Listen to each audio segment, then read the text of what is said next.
Okay, Hare Krishna. Jaya Radha Madhava Kunja Bihari.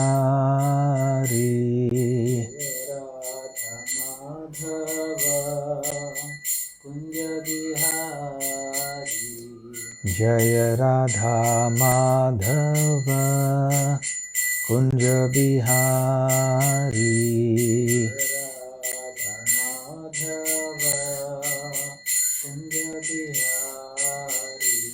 Jai Gopi Jana Vallabha Girivaradhari.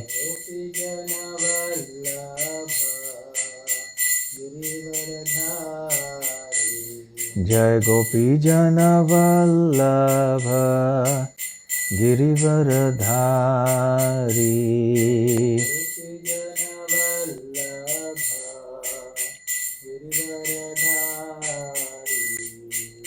Yashodanandana Braja Janaranjana.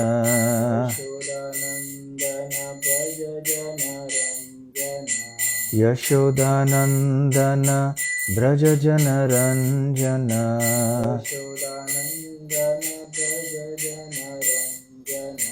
Yamuna Tira Vanachari.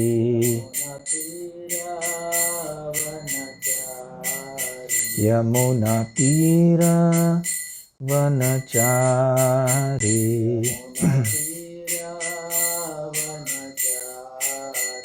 Jaya Radha Madhava Kunja Bihari.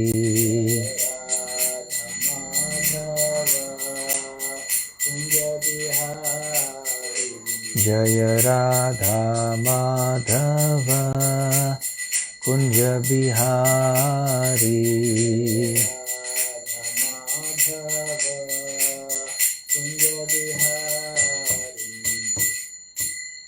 Jayam Vishnupad Paramhansa Parivrajakacharya Stotra Sat.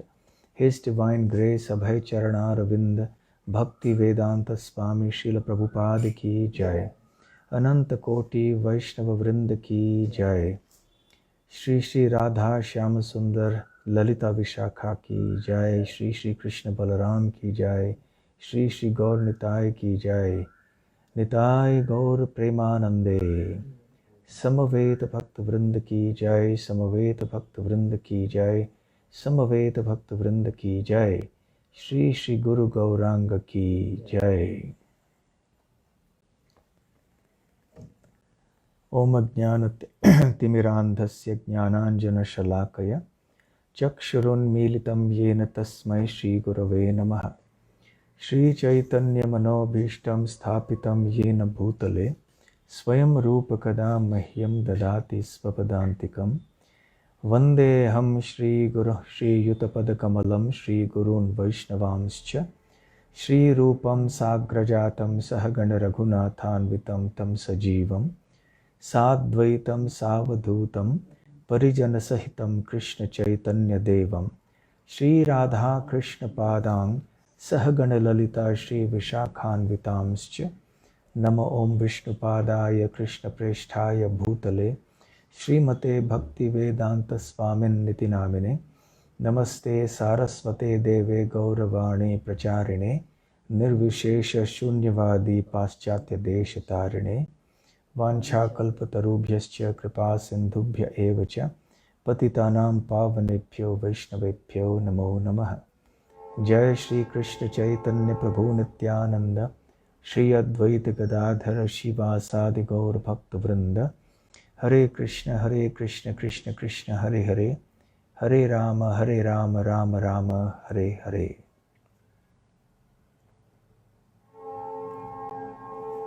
Hare Krishna. I am very, very happy to be with the devotees of ISKCON Lithuania. This is the first time. Oh yes, you have to translate. Yeah.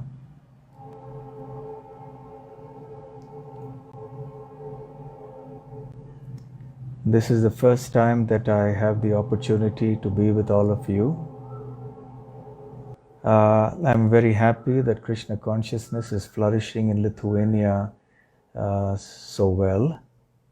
Of course, I have heard of Lithuania and the language because I have heard that amongst all the languages outside of India, it is the closest to Sanskrit. So today I was requested by Tota Gopinath Prabhu to speak on the topic formation and development of Sanga groups. Labas Vakaras. I hope you're all keeping well and that the COVID pandemic is not causing too much difficulty for all of you in Lithuania. So I do hope you're all feeling very safe and that your Krishna consciousness is also progressing nicely. Now, somehow or the other, by technology, we are getting the opportunity to get the association of many devotees all over the world. And this is something perhaps that was not available till just a few years ago.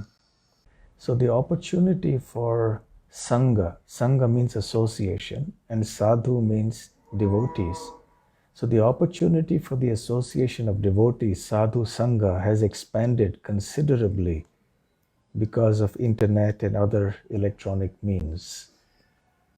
The association of devotees, Sadhu Sanga, is actually at the heart of Krishna consciousness. It is the most important element in our devotional process. And the principle of association actually applies everywhere, not just in Krishna consciousness, but even in material life. In the Nectar of Devotion, Srila Rupa Goswami has cited a verse from a book called the Hari Bhakti Sudhodaya. Hari Bhakti Sudhodaya, in which Hiranyakashipu, of all people, speaks to his son Prahlad about the importance of association as a general principle. He says that association acts like a crystal stone that reflects anything that is placed before it. So we are what we associate with. If we associate with non-devotees, then we will also become like that. If we associate with devotees, then we will become devotees. To make advancement in any field of life, it is very important to associate with those who are also interested in that field and also who are expert in that field. So therefore, how much more important will it be in spiritual life that we should have the association of devotees, of sadhus? So, in the Nectar of Devotion, in relation to what Hiranyakashipu told Prahlad about the crystal stone, Srila Prabhupada explains it as follows. He says that if we associate with flower-like devotees of the Lord, and if our hearts are crystal clear, then the same action will be there, which means that we will also become flower-like devotees. The importance that Srila Prabhupada gave to Sadhu Sanga can be understood by this one statement that Srila Prabhupada made one time. He said that the reason I have formed the International Society for Krishna Consciousness is to give Sadhu Sanga, or the association of devotees, to the people of this world. Now, it's quite interesting that the association of devotees, or the association in Sanskrit is called Sanga. Sanga. Okay, and the word for an organization or an institution is Sangha. Yes, so there is a difference of Ga and Gha. So even though the two words are very similar, but they are different. So there is Sangha and Sangha. Yeah, so Sangha is the institution. So what Srila Prabhupada is saying is that he made this ISKCON Sangha only for the purpose of giving Sanga to the people of the world. Because without the association of devotees, it is not possible to make advancement in spiritual life, especially in this day and age. When Sri Chaitanya Mahaprabhu describes the process of devotional service in the Chaitanya Charitamrita, he mentions the 64 main limbs or elements of sadhana bhakti. And then the same is then repeated by Srila Rupa Goswami in the Bhakti Rasamrita Sindhu, or the Nectar of Devotion. After having listed out the 64 important elements of sadhana bhakti, then Chaitanya Mahaprabhu speaks a very important verse. He says, Sadhu Sanga Nama Kirtan Bhagavata Shravan Mathura Vas Shri Murtir Shraddhaya Sevana. So the meaning of this is talking about 5 different processes. The first is Sadhu Sanga. The second is Nama Kirtan, or the chanting of the holy names of the Lord. And the third is Bhagavat Shravana, hearing the Srimad Bhagavatam. The fourth is Mathura Vas, or living in the holy abode of the Lord. Shri Murter Shraddhaya Sevana means to faithfully and devotedly serve the deity of Lord Krishna. So Mahaprabhu says, Sakala sadhana shrestha ei pancha anga, Krishna prema janmai ei panchir alpa sanga. He says that amongst all the different limbs of devotional service, these 5 are the strongest, the best. And that by coming in contact, even a slight contact, with any one of these 5, one can very quickly move towards Krishna Prem, love of Godhead. Now, let us consider these 5 elements, and we will see that each of them is very, very important. But where does it all begin? What is required in order that these elements of devotional service may be practiced? So the root is Sadhu Sanga, the association of devotees. It is only by association of devotees that one understands and hears the holy name and gets a chance to chant it. One gets to hear the Bhagavad Gita and Srimad Bhagavatam. One learns how to worship the deities and to worship them privately as well as in the company of others. And the real benefit of going to a holy place is to associate with devotees living there. So wherever there is the association of devotees, even if it is outside of the holy place, that association of devotees serves as a holy place. It becomes a holy place. So therefore, the association of devotees is the root of all our devotional service, and we must give it the due importance it deserves. Now, devotees are of different levels of advancement. Some are very new, some are moderately advanced, and some are very advanced in Krishna consciousness. Generally, when the scriptures speak about sadhu sanga, they refer to sadhus or devotees who are very advanced devotees. For example, in the Nectar of Devotion, in the 62nd of the 64 limbs of devotional service, Srila Prabhupada translates that as association with advanced devotees. So in the Bhakti Rasamrita Sindhu, Rupa Goswami cites this very famous verse from Srimad Bhagavatam. Tulyama lavenapi na svargam na punarbhavam bhagavat sangi sangasya martyanam kim utashishaha. This is a very important verse in which a very important principle is explained.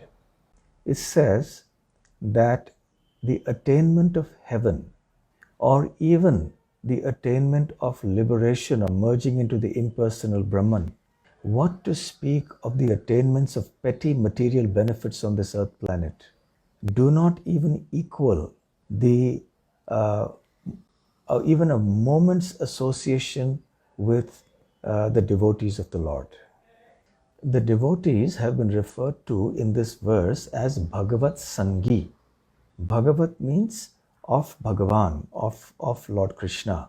And Sangi means one who has Sanga, one who associates with.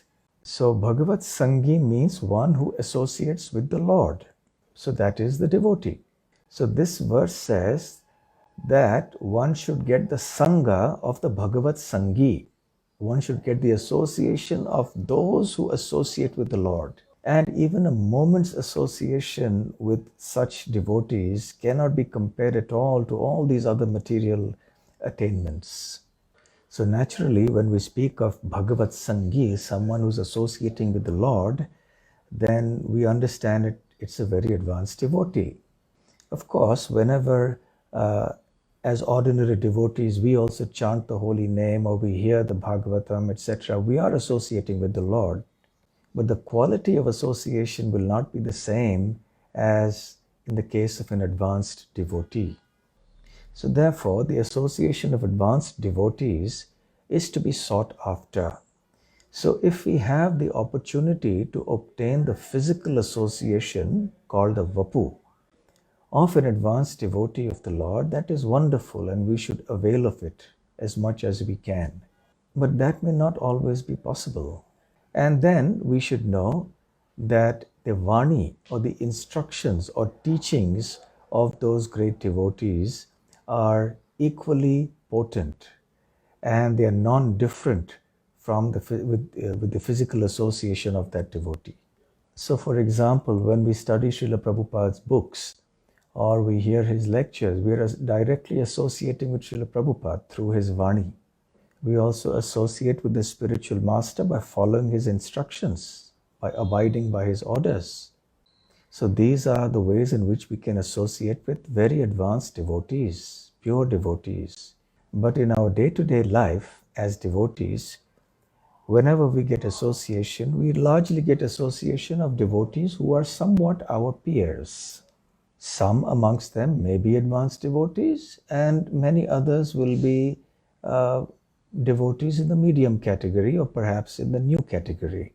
So we can still meet with these devotees, all the sincere devotees, irrespective of their level of advancement, and we come together in sadhu sanga to practice all the other limbs of devotional service.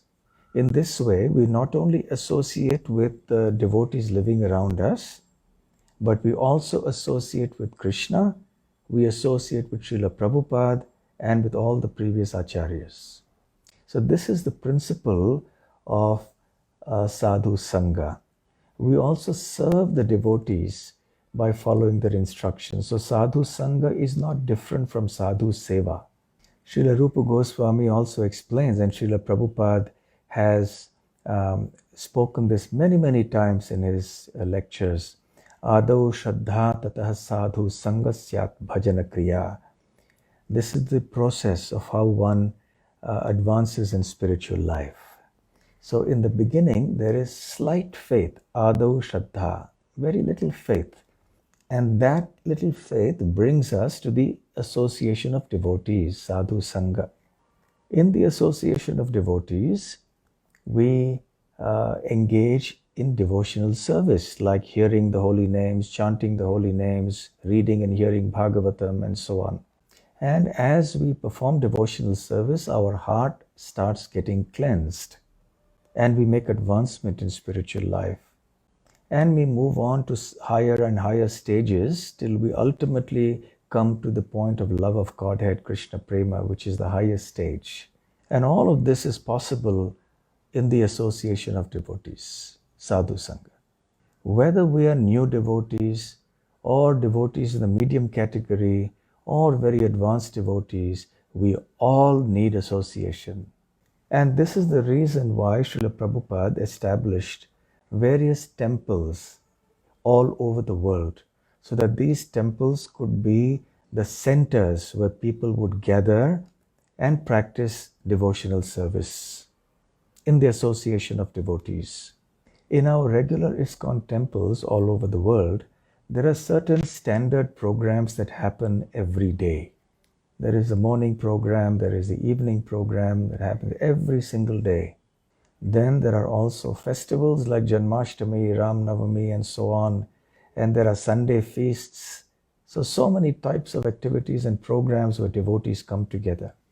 So it is possible in such association of devotees in the temple to perform practically all the limbs of devotional service, at least the very important ones. So therefore, having centers or temples in the various places is very, very helpful and important. First of all, there are usually deities there, so it gives the opportunity to have wonderful festivals there, which perhaps may not be possible in the home, where the space is very limited. The opportunity to worship the deity, take darshan and have festivals is something that is unparalleled, that is really wonderfully possible in our temples. And also these temples serve as a central place where devotees from everywhere can gather together. Wherever they may live, they all come together in the temple. So this gives a lot of opportunity for devotees to associate with many, many types of devotees in large numbers. So therefore the role that is played by the temple or the center is very crucial, because it provides exactly the kind of Sanga that will be very beneficial for the flourishing of our Krishna consciousness.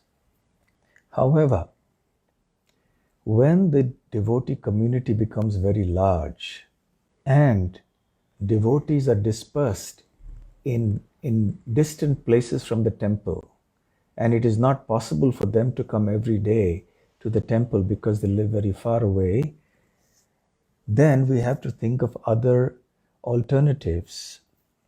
So, for one thing, the devotees living far away, it's hard for them to come. Maybe they can come once a week, maybe twice a week. Even that may be difficult sometimes. So the opportunity for them to avail of the benefits that the temple give may be restricted because of that. And even if they do manage to come, it will of course be very nice, because they will meet so many devotees, there will be large kirtans, so many classes, everything will be wonderful. But it sometimes happens that it becomes a little impersonal, because there are so many devotees, it's such a big crowd, everybody is just saying Hari Bol to each other, but there is no time to actually sit and chat with people or get into some personal discussions or anything like that. One time I remember I was visiting a certain temple, and I met one brahmachari for the first time, and I started talking to him, and I asked him, so how was your japa, how was your chanting going? And he was surprised, and he said that this is the first time in 12 years since I became a devotee that anyone has asked me this question, how is your chanting? So it is not that the other devotees were bad, or that they were, shall we say, not sensitive, or that they didn't care. It's not like that. It's just that when you have a large number of devotees and you may not actually get to personally meet, personally talk to people, is so much. You just come, hear the lectures, participate in the kirtans, maybe do a little service and go back. So therefore we don't get to establish those closer relationships with other devotees, and devotees start feeling, well, I'm like a stranger here, I just meet people superficially and then go back. So one thing that will help, and that does help, is to make these smaller groups, which we can call Sanga groups. Now, they are called by different names in different parts of the ISKCON world. You may call them Namahata groups, or you may call them by Sangha group, call them as Sangha groups, or you may call them by any name. But the idea is that devotees get together in smaller groups, and they have a certain program. They have a certain schedule which they follow, in which they systematically practice Krishna consciousness. Now, these Sangha groups, or whatever other name you call them, they are not substitutes for the main temple or the center. This is an important point. They are meant to add to what the temples are doing. So there are several benefits of having such Sangha groups, which cater to a certain number of devotees, maybe 5, 10, 15, 20, not too large though. The first purpose or benefit, they provide the opportunity for sadhu Sangha so that devotees can come together, they can hear and chant about Krishna and so on. Second, they offer an opportunity for personalized training in Krishna consciousness to the devotees. Training in the philosophy, training in, let's say, playing musical instruments or learning the songs, and so on. Of course, remember that training happens on many platforms everywhere, but this is just an additional thing that helps, and it is found to be extremely useful everywhere.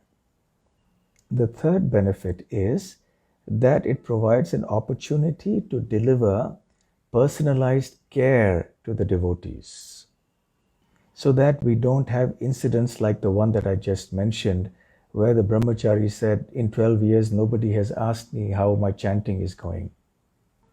How is the reading going? How is the service going?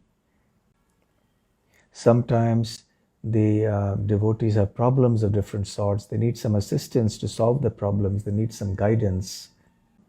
The fourth benefit or purpose of these small groups is that they help in building close, loving, and trusting relationships amongst the devotees. The fifth benefit or purpose is that such Sangha groups are helpful to facilitate organization of services, of different sevas for various purposes, whether in the temple or outside or something. I'll just give an example. Let's say the temple is organizing a Rath Yatra festival or a Janmashtami festival.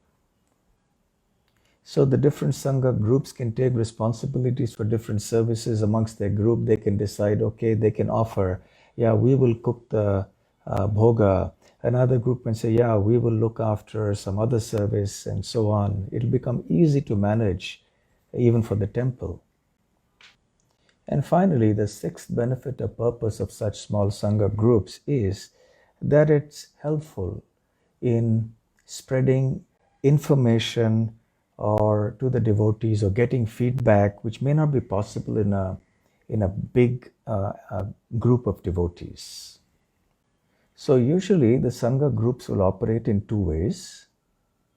One is they meet collectively, maybe once a week, once a fortnight, once a month, whatever is possible for them. And there is a certain schedule that is made, and that schedule can be adapted to each temple or each community of devotees according to their needs and situation.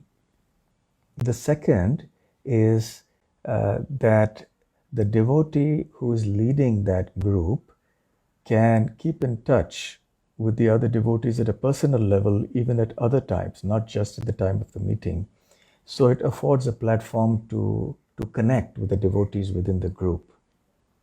However, there are some drawbacks or some possible potential risks associated with such groups, which we should also be aware of, so that those things don't happen.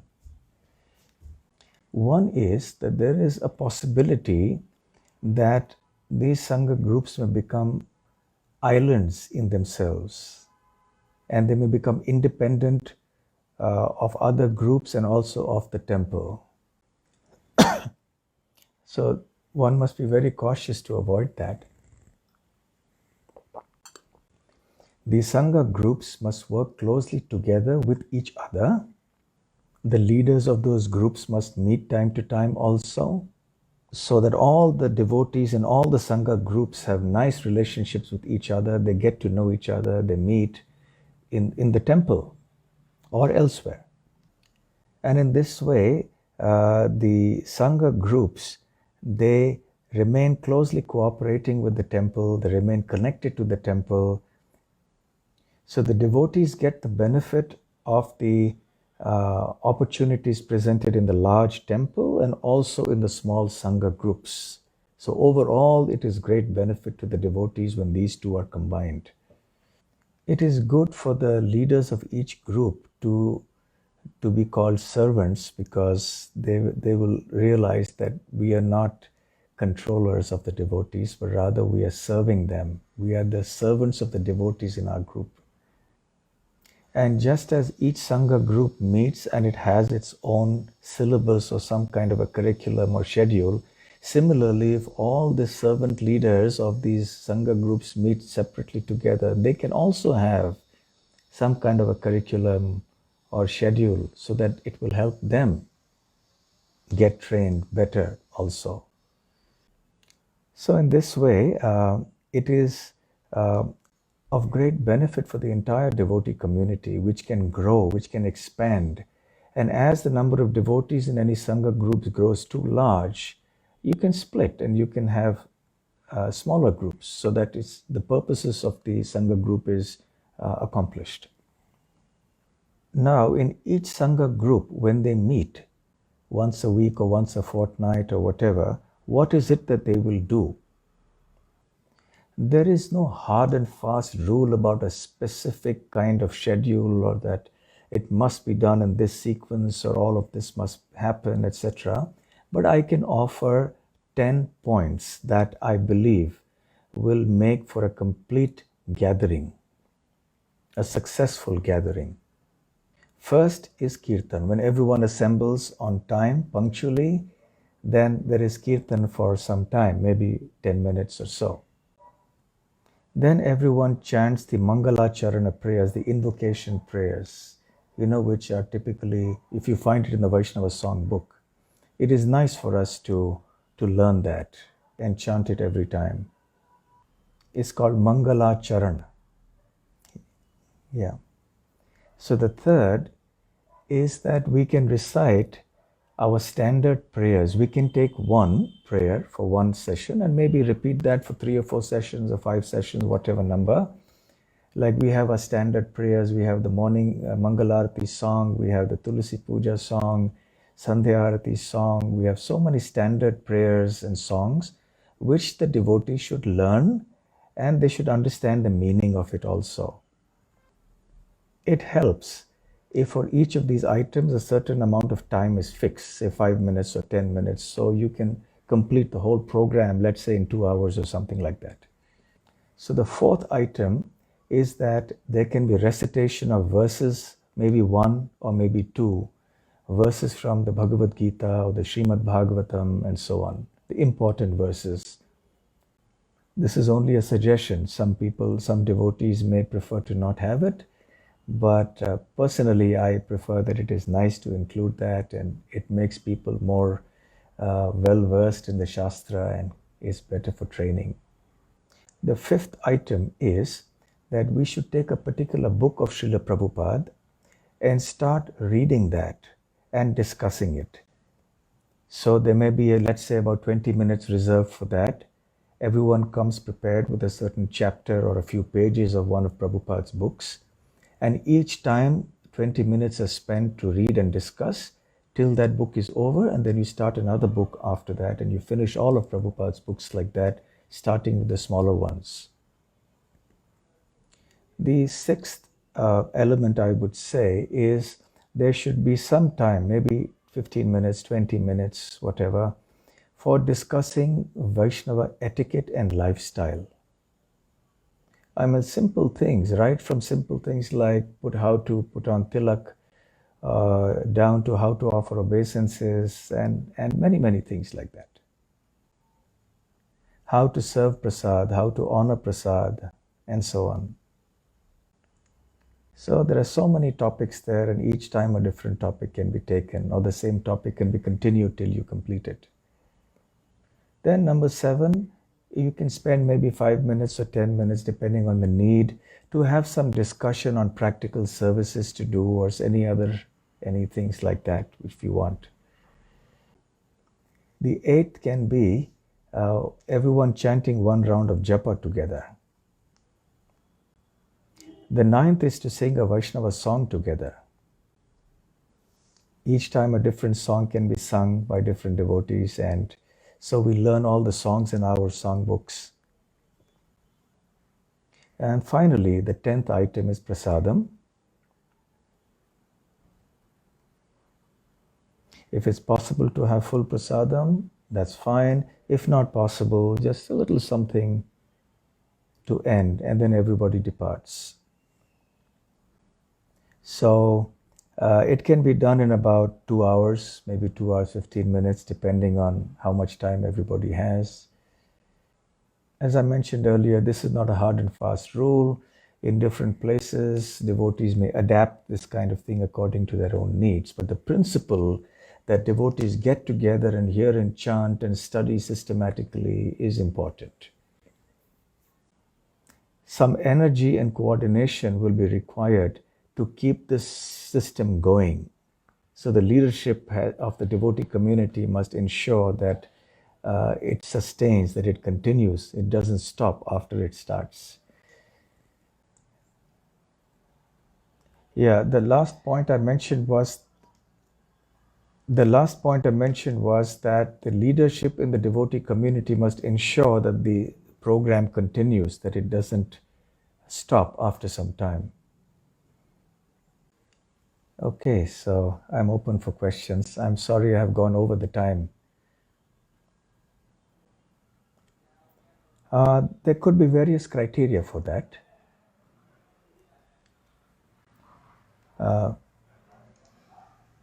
I think Adomas is muted. Yeah. The first is the individual choice of the devotees. We cannot impose that on devotees and tell them you must go to this group or you must go to that group. The devotees must choose of their own free will. But generally, the criteria often are that the proximity, if they are close, if it's in that local area, it makes sense to go to that group because you don't have to travel very far. The whole idea is that it should be accessible to you easily. And maybe the devotees have relationships with some devotees in that group or with the servant leader of that group, and they may try to go and join there. So it's a little flexible, and each area you can decide how you want to do it. But it's important to first identify who are going to lead the different Sangha groups. Obviously, these will have to be mature, sober devotees who have exhibited a good standard of Krishna consciousness and good leadership of devotees in the community. Okay, so the question is, what special thing should be?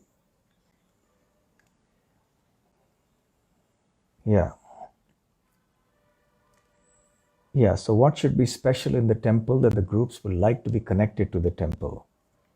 So the temple should serve as a source of inspiration for all the Sangha groups. The temple should provide the facility, the opportunity for all the Sangha groups and even others to come there and celebrate festivals and have the daily programs. The temple can provide a good, encouraging atmosphere. The temple can provide leadership and guidance.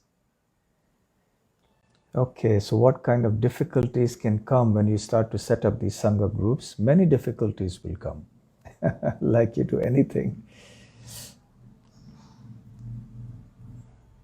First of all, to get people to accept the idea is the most difficult thing. Because it may be something new and people will say, why do we need something new? And what is this? Why do we need it? Then identifying leaders could become an issue. Who is going to look after the groups? What criteria should we have? Then encouraging devotees to actually become part of the system and link up with some group. It will need encouragement and, so that may be a little difficult also. Then having some kind of a curriculum or a system which is acceptable to all the groups also is important. There may be a curriculum that is there and a pattern that everyone follows, but then somebody may say, no, we want to have our own pattern and we want to do something different. And, so these kind of things may also come up. It may also be that the servant leader of the group is not doing the service properly, or is either not spending enough time for it, or doesn't have the skills to do that service. Sometimes a particular devotee may have some issues and not be happy in one group, and he or she may want to move to another group, so that has to be facilitated smoothly without hurting anybody. Then even if the Sangha groups are meeting together, it is a challenge to get all the Sangha group leaders to meet separately together once a month or once in whatever time for their training and their Sangha. And finally, connecting all the Sangha groups to the temple may sometimes be a challenge. So these are some of the challenges, but the benefits are enormous. Yes, today is indeed the appearance day of Srila Narottam Das Thakur. Narottam Das Thakur, along with Shyamananda Pandit and Srinivas Acharya, were a famous group of three. And they were trained in Vrindavan under Jiva Goswami. They were given shiksha by him, although they had taken diksha from different gurus. And they were sent out to preach in Bengal and Orissa from Vrindavan. So Narottam Das Thakur did some path-breaking preaching in the Bengal area. He celebrated the first Gaur Purnima festival in Bengal. He started writing songs, Vaishnava songs, in a very simple local Bengali language which could be understood by everybody. He started certain special styles of kirtan. He was a very sweet singer, and whenever he would sing also, it was very enchanting. Many scholarly and affluent personalities also became his disciples. So he became very influential, and a lot of preaching happened because of Srila Narottam Das Thakur. In the Vaishnava songbook that we have and the songs that we sing in our devotee society, there are songs composed by various acharyas. But the two acharyas whose songs are most frequently sung by us, the two most prolific writers of songs, Vaishnava songs, are Bhaktivinoda Thakur and Narottam Das Thakur. So Narottam Das Thakur's famous compositions are like Prarthana, which is a compilation of many songs. Another is called Prema Bhakti Chandrika. So in this way, Narottam Das Thakur is one of our very important acharyas, and today on his appearance day, we can beg at his lotus feet to give us pure devotion to Sri Sri Radha Krishna. Okay, Srila Narottam Das Thakur ki jai. Srila Prabhupada ki jai. Gaur Premanande Hari Hari Bol. Hare Krishna.